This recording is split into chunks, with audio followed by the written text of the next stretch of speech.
Welcome to my organisational analysis of Fitzroy Doncaster Cricket Club. They're a club in Manningham and their home ground is Shram Reserve.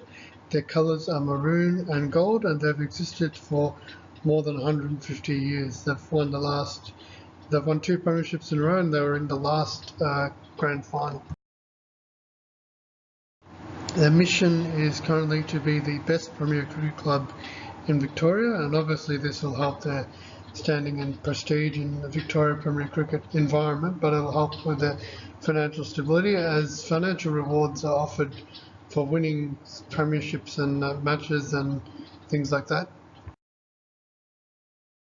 Their strategy at the moment is to pursue excellence across all four of their 11s, which are teams, rather than just focusing on their first 11, which is their best team.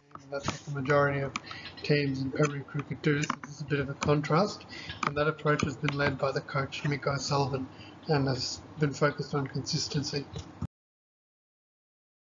The structure of Fitzroy Doncaster were previously defenders, and now they're more prospectors. So rather than just having the share market, the stable market share with the first 11 winning, they now want all teams to win, and that's more in line with the prospector model according to what Snow's written. And they're still defenders financially, which I think is a bit of a problem because they just stick to the one strategy. Who's who? The president is Graham Cook.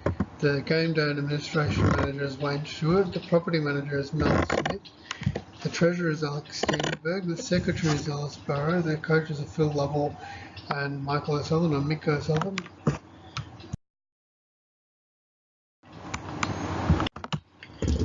Graham Cook is the head of the hierarchy, obviously being president, and he's highly respected. Wayne Stewart is sort of the second in command and does the majority of the day-to-day work. And Fitzroy Doncaster also has a small number of volunteers that work at the club on a weekly basis.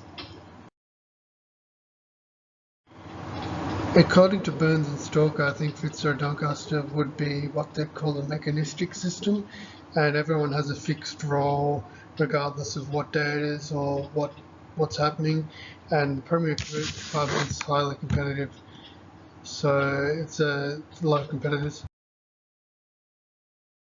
In terms of challenges coming up, there's a lot of retirements coming up with Peter Dixon and Darren Wattrell, and Matthew Frith and Tim Sheen are also members of the first 11 who have recently retired that are very important. So if these retirements aren't adequately addressed, it might pose an obstacle to future success.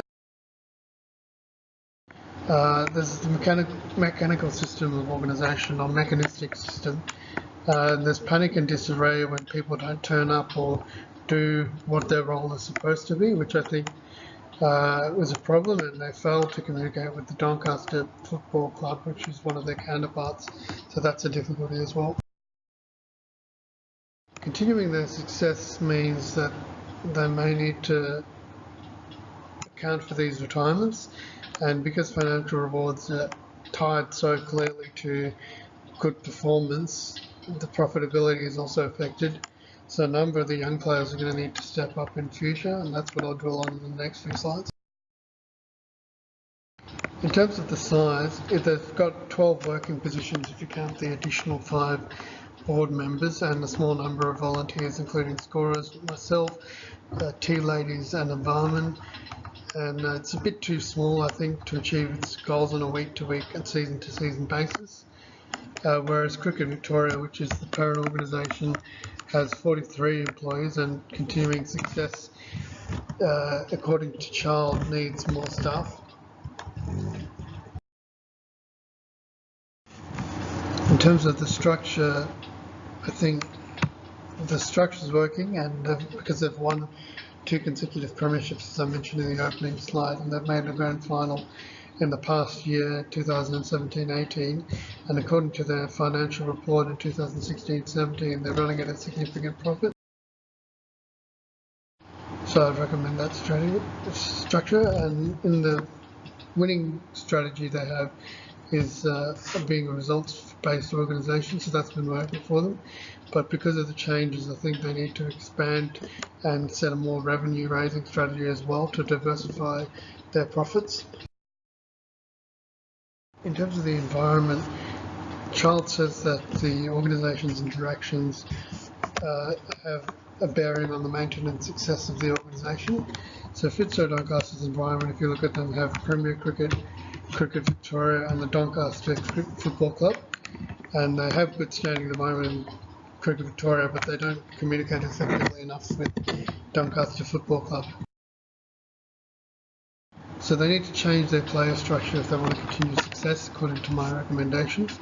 And that should include appointing Ijaz Alavi as the captain to mitigate for the retirement of Peter Dixon, who's the first 11 captain.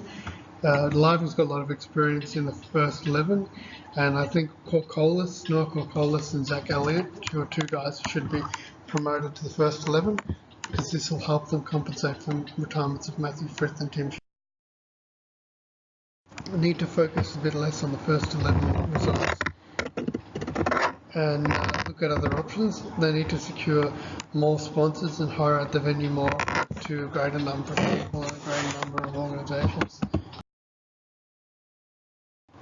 And to continue that point, they need to, rather than just finance, focusing less on the first 11 means that the remaining 3 11s will be focused on as well, and that'll be in keeping with Mick O'Sullivan's current strategy. And that's particularly important because the first 11 is going to be harder to achieve success with. They need to change the administrative structures from a mechanised system to an organic system, because I think this is going to mean that more people are going to be able to do more things on game day, and people won't panic if someone's not there and there's no plan B to be able to put in place. Thank you very much for listening, and I hope Fitzroy Doncaster continue their success in the future, and they've all enjoyed my presentation.